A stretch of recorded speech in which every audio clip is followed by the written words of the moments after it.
बिस्मिल्लाहिर्रहमानिर्रहीम। नाज़रीन अस्सलाम वालेकुम। आज की वीडियो में खुश आमदीद। नाज़रीन, पाकिस्तान के अखबारात को सुबह उठिए और उठा के देखिए और उनको पढ़ना शुरू कीजिए, या टीवी चैनल लगा लीजिए या सोशल मीडिया खोल लीजिए। आपको ऐसा लगेगा कि मुल्क पाकिस्तान, ये वतन अजीज़, किसी जंग की हालत में है। जंग की हालत में तो और भी बहुत सी कौमें होंगी, लेकिन जब आप अपने मुल्क का पढ़ेंगे तो आपका दिल बैठ जाएगा। आप पेज 1 से शुरू हो जाइए और पेज लास्ट तक जाइए, शायद ही आपको कोई खुशी की खबर मिले, कोई अच्छी खबर मिले, कोई पॉजिटिव खबर मिले। आप पढ़ते जाइए और ज़हनी मरीज़ बनते जाइए। लेकिन क्या करिए, ये हालात हैं और इनका हमें सामना है और इनसे लड़ना भी है। अफसोस इस बात का है कि पिछले 70-75 सालों में ना हम कौम बन सके, ना हमें लीडर मुयस्सर आ सके। जो लीडर भी मुयस्सर आए, उनसे जिस तरह की उम्मीदें वाबस्ता थी, हमारी वो उम्मीदें पूरी नहीं हुई। बतौर कौम हमसे जो उम्मीदें वाबस्ता की जा सकती थी, हम उन पर भी पूरा नहीं उतरे। हम एक कौम बन ही नहीं सके। हम वही जो तमाम फिलोसोफर, वो जो सियासी मुफक्किरीन कहते हैं कि हम एक हजूम थे और हजूम ही रह गए। हालांकि वतन अजीज एक कौम के नाम पर हासिल किया गया, हमें एक कौम कहा गया, मुसलमानों को इस खित्ते की एक कौम कहा गया, और कौम की बुनियाद पे, मजहब की बुनियाद पे, और मजहब और दीन भी वो जो आखिरी है, जो रहमतुल्लिल आलमीन हजरत मोहम्मद सल्लल्लाहु अलैहि वसल्लम के ऊपर उतारा गया। हम पे कुरान मजीद उतारा गया और हमें बेहतरीन उम्मत करार दिया गया। हमसे उम्मीदें वाबस्ता की गई इसी हवाले से। लेकिन हम बतौर मुसलमान और उसके बाद बतौर पाकिस्तानी कुछ भी नहीं कर सके। हमने एटम बम तो बना लिया, लेकिन उस एटम बम को के जो हमें नताइज भुगतना पड़ रहे हैं वो आपके सामने हैं। 78 साल हो गए हमारी फ्लाइट को उड़े हुए। मजाल है 1 किलोमीटर भी हम आगे गए हों, बजाय हम पीछे पीछे और पीछे की तरफ सफ़र कर रहे हैं। सिवाय चंद इब्तदाई सालों के, जिसके हवाले हम आज भी शान मान से देते हैं कि हमने एक वक्त देखा है जब इस मुल्क में इदारे तरक्की कर रहे थे और जब हम लोगों को कर्ज देते थे, और हमारा जो बजट प्रोग्राम था और हमारा जो प्रोग्राम था तरक्याती, उसकी कॉपियां दूसरे ममालिक कर रहे थे। बस वो वक्त हमने देखा, और उसके बाद तो बुरा वक्त आता ही चला गया। उसने हमारी जान छोड़ी ही नहीं। एक से एक हादसा आज ही देख लीजिए।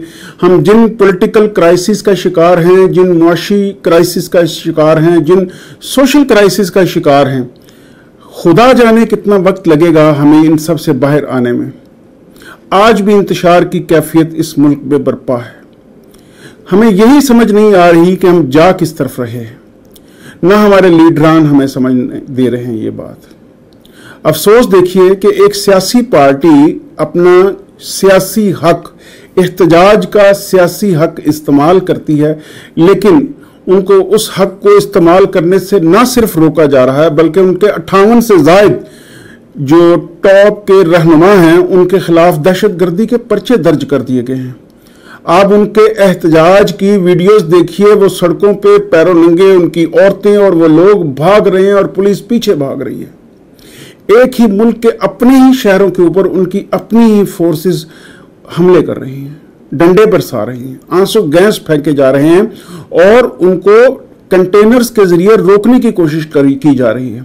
हर सियासी रहनुमा ने आकर ये दावा किया, ये नारा लगाया कि हम सियासी लोग हैं, और मजाल है किसी ने सियासी सोच का मुजाहरा किया हो। सियासी सोच ये होती है क्या? जमहूरी सोच ये होती है क्या? और जमहूरियत का भी रोना हम क्या रोएं? अभी तो हमें ये डिसाइड करने नहीं दे रहे क्या हम एक इस्लामी रियासत हैं, हम एक जमहूरी रियासत हैं, हम है क्या?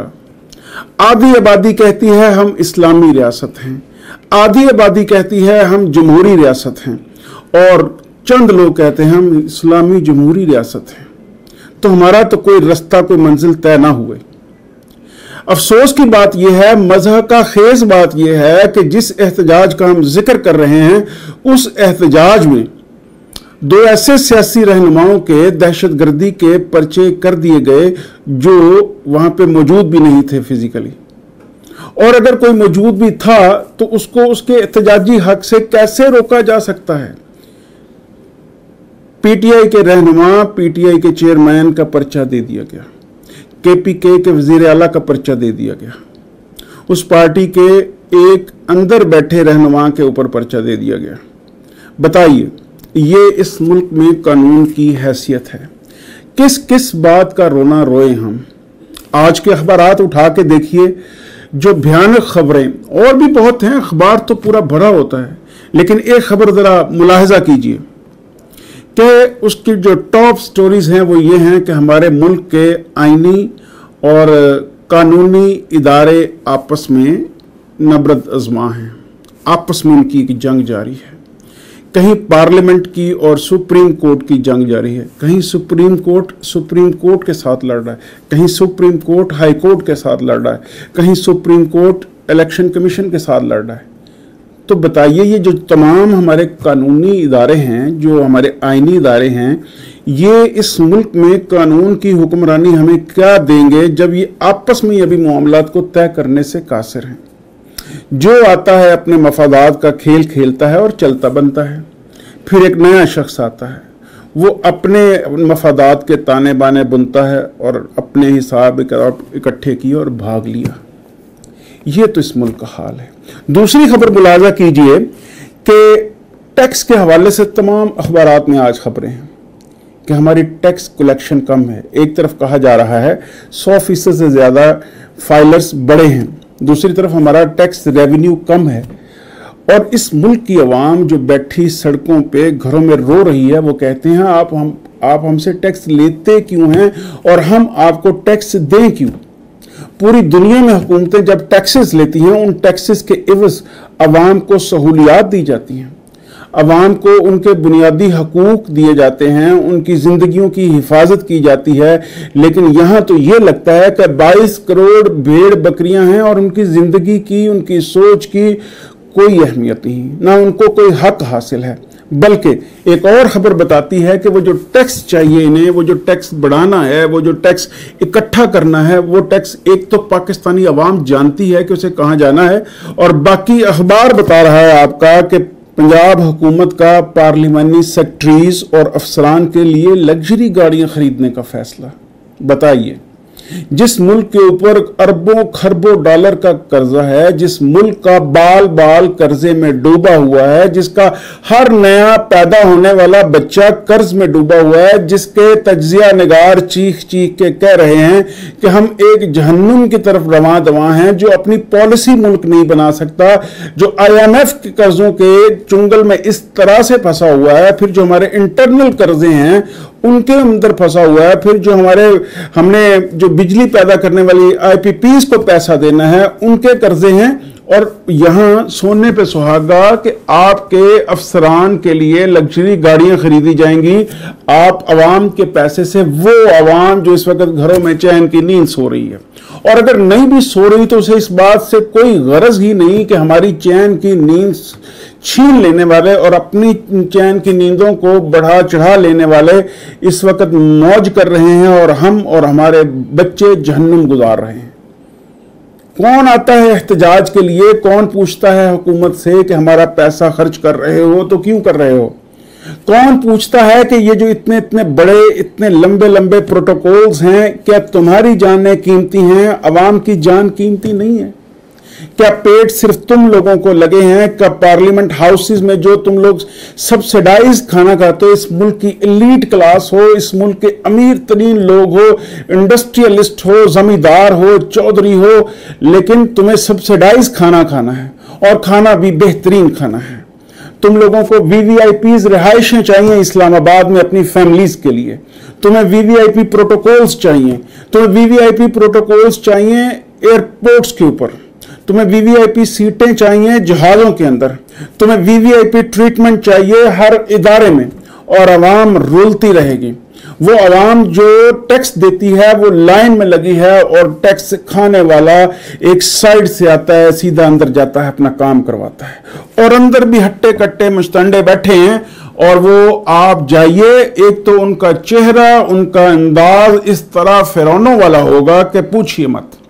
आपको उनके सामने डर डर के जाना पड़ता है अपने जायज काम के लिए भी डरना पड़ता है, नाजायज काम के लिए भी डरना पड़ता है, और वो हमसे सैलरियां लेके हमारे पैसों पे पल के हमें आंखें दिखाते हैं, हमें डांटते हैं, हमें झाड़ पिलाते हैं, हमें बाहर बिठा के मुजरिमों की तरह इंतजार कराते हैं, और किसी शरीफ आदमी को पुलिस बगैर किसी वजह के थप्पड़ मार देती है, जलील कर देती है, औरतों के दुपट्टे खींच लेती है, और ऐसी अंधेर नगरी मची है। लेकिन मजाल है कि हम जाग रहे हों, जो चंद लोग जाग रहे हैं, चंद लोग, 22 करोड़ आवाम हो एक मुल्क की, और एक जत्था सिर्फ उस पर हुक्मरानी कर रहा हो, और हम सोए रहे हैं। ये फिर आप इल्जाम मत दीजिए किसी को, आप अपनी हालत के खुद जिम्मेदार हैं। आप मत कोई ऐसा गैर कानूनी काम कीजिए, लेकिन अपना एहतजाज तो रिकॉर्ड कराइए किसी प्लेटफॉर्म के ऊपर, उठ के खड़े तो होइए, बताइए तो सही इन हुक्मरानों के कि अभी हम बतौर कौम जिंदा कौम हैं, हमारे अंदर अभी जिंदगी की रमक बाकी है। आज की एक और खबर सुनिए, शवाहद की अदम दस्तयाबी, नैब ने 15 बड़े कारोबारी अफराद के केसेस बंद कर दिए। ये जो एक नेगेटिव काम हुआ है, खबर होती ही नेगेटिव है, पॉजिटिव खबर पढ़ना कौन चाहता है।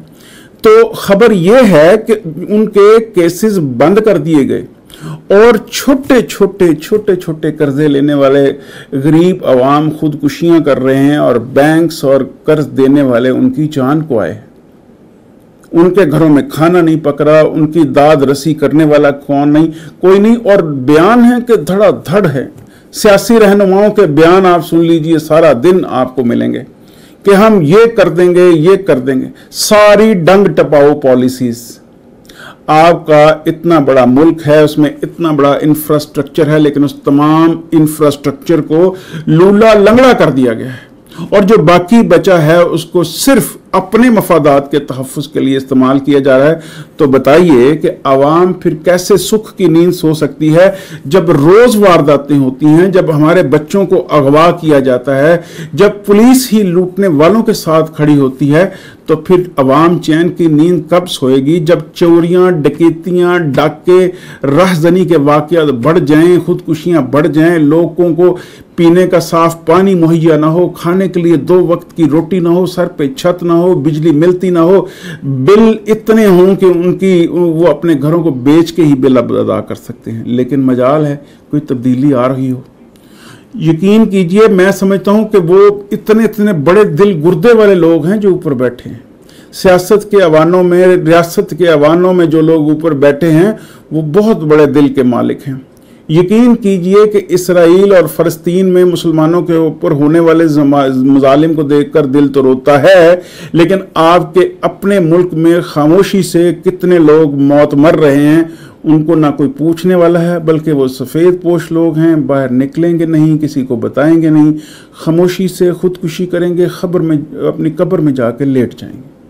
बस इसी तरह व्लॉग्स बनते रहेंगे, इसी तरह खबरों में उनके चर्चे एक आध दफ़ा होंगे, किसी अखबार में छोटी सी खबर लगेगी, कल उनका कुल 20-30 दिन बाद 40वां मामला ख़त्म, नए के लिए रेडी रहिए। ये है आपका मुल्क, ये है हमारी बदकिस्मती, ये है वो रोना जो हमें रोज़ रोना है और रोते रहना है, लेकिन हम उठेंगे नहीं। जिन कौमों के ऊपर मजालिम हुए वो उठे, खड़े हुए जुल्म के सामने, उन्होंने निजात पा ली, आज वो आज़ाद हैं, खुशहाल हैं। हम उठते नहीं, चूंकि हम वो कुर्बानी नहीं दे सकते, हम उसकी कीमत अदा नहीं कर सकते, तो फिर हम यही डिज़र्व करते हैं। नाज़रीन, इस वक्त जो हालात हैं मुल्क के, उस पर दिल खून के आंसू रोता है। हम फिर अरबाब इख्तियार से, अपने मुल्क के बड़ों से ये गुजारिश करते हैं, इस मुल्क की आवाम गुजारिश करती है, चलें हमारी ही कमी सही, हम में ही कोई कमी सही, लेकिन आप तो कुछ ख्याल कीजिए, ये दुनिया छोड़ के जानी है। एक दिन एक मालिक कायनात भी है, उसके सामने पेश भी होना है, एक रोज़े महशर भी है, हिसाब भी देना है। इतना बड़ा बड़ा हिसाब कैसे देंगे, या ये सोच के बैठे हैं कि जब वक्त आएगा देखा जाएगा। तो यकीन कर लीजिए इस बात का कि वो वक्त जब आया, ना आपसे देखा जाएगा, ना आपसे भुगता जाएगा। हमारी दुआ है कि अल्लाह ताला इस मुल्क को अपने हिफ्ज़ ईमान में रखे, और जल्द ही वो सवेरा ये कौम देखे जहाँ हम तरक्की की मनाजिल तय कर रहे हों, और ये मुल्क, इसके अवाम पीसफुली ज़िंदगी गुजार रहे हों। अपना ढेर सारा ख्याल रखिएगा। अगले व्लॉग में मिलते हैं। अल्लाह हाफिज़।